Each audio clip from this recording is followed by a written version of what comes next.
nós temos aqui uma entidade, um pojo, né? Uma classe Java simples. Nós vamos usar essa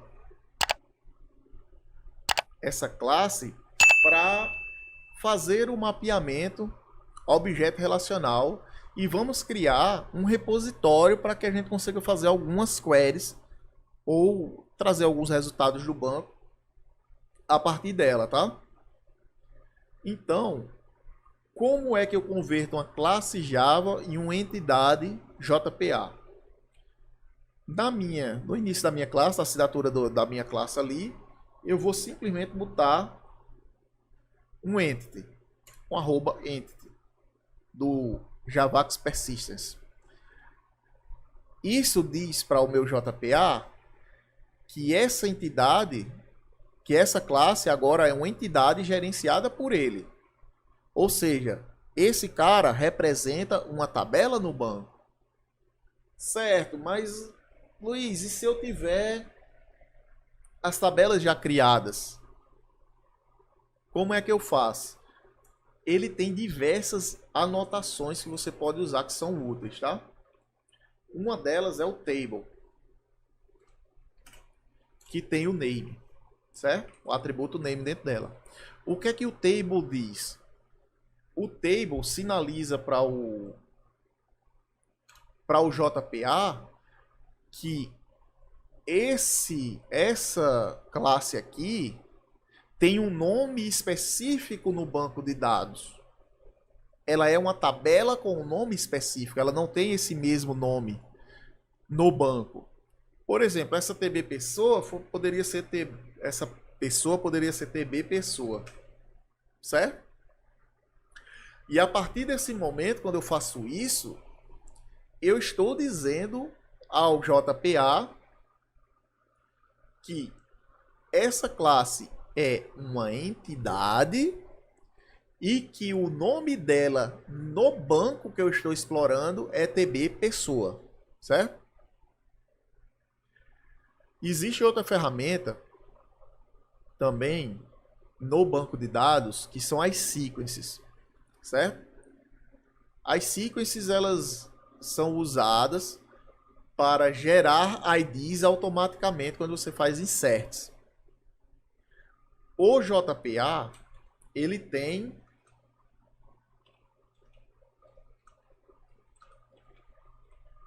os sequence generators, né?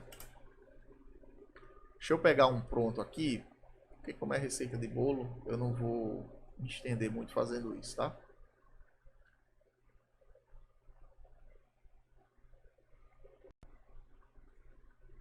Os sequence generators.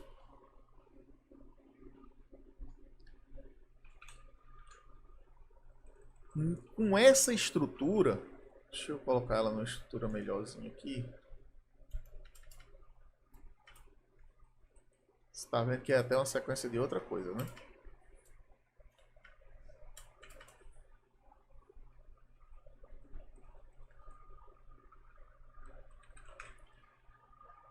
Eu consigo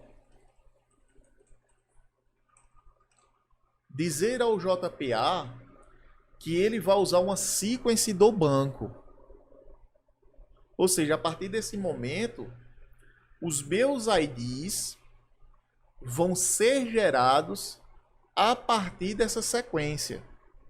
Veja, eu estou mapeando. Eu não estou fazendo nada fora do comum aqui no Java. Eu estou usando estruturas alheias à classe, annotations. Quando você lê, você sabe o que está acontecendo aqui. Você sabe, por exemplo, você vai começar a ler esse código, você diz, ó, é uma entidade. Então isso aqui é uma tabela do banco. Beleza, ó, tem uma table aqui. Então quer dizer que pessoa está relacionada à tabela pessoa. Se você usa dessa maneira aqui, você vai ter um entendimento do banco. Por isso que lá atrás eu falei para vocês, olha, a primeira coisa que se tem de entender, tem de aprender, né? Quando você vai aprender JPA, é banco de dados. Isso é uma correlação direta. Então, se você mapeia uma TB pessoa aqui e quer dizer, uma pessoa aqui, e essa pessoa tem, por exemplo, múltiplos documentos, então isso é um relacionamento de um para muitos. Então a TB pessoa vai ter também, se for nesse exemplo, né, TB de pessoa e documento, vai ter uma TB de documentos. E essas tabelas vão se correlacionar de uma pessoa para muitos documentos. Vocês entenderam que você tem que saber banco de dados. Isso não é chato, isso é obrigatório você saber banco de dados. A não ser que você nunca vá trabalhar com um banco de dados relacionais. O que eu repito, é muito difícil. Muito difícil você fazer isso, tá? Aí beleza. E eu já mostrei aqui uma sequence, que é uma estrutura específica do banco. Eu com o JPA consigo ver coisas específicas do banco de dados. Essa entidade mapeada desta maneira, que para mim, Luiz, é a maneira certa, você consegue ter acesso a todas as informações do banco diretamente no seu código Java. Veja só, eu tenho a sequência, o gerador de sequência da minha tabela, o nome da minha tabela, certo? Da primeira, em uma tacada só, eu já sei qual é a sequência que é gerada, meus IDs, a sequência que gera meus IDs, e qual o nome da minha tabela direto no banco de dados. Então eu não preciso sair do meu código Java, se eu mapear desta maneira, eu não preciso sair do código Java para falar com o DBA de igual para igual. Olha, tal tabela com campo fulano de tal, assim, assado, tá com erro por causa disso, disso e disso. Só olhando o código Java eu já sei o que está sendo manipulado, certo? Então já sei um monte de coisa.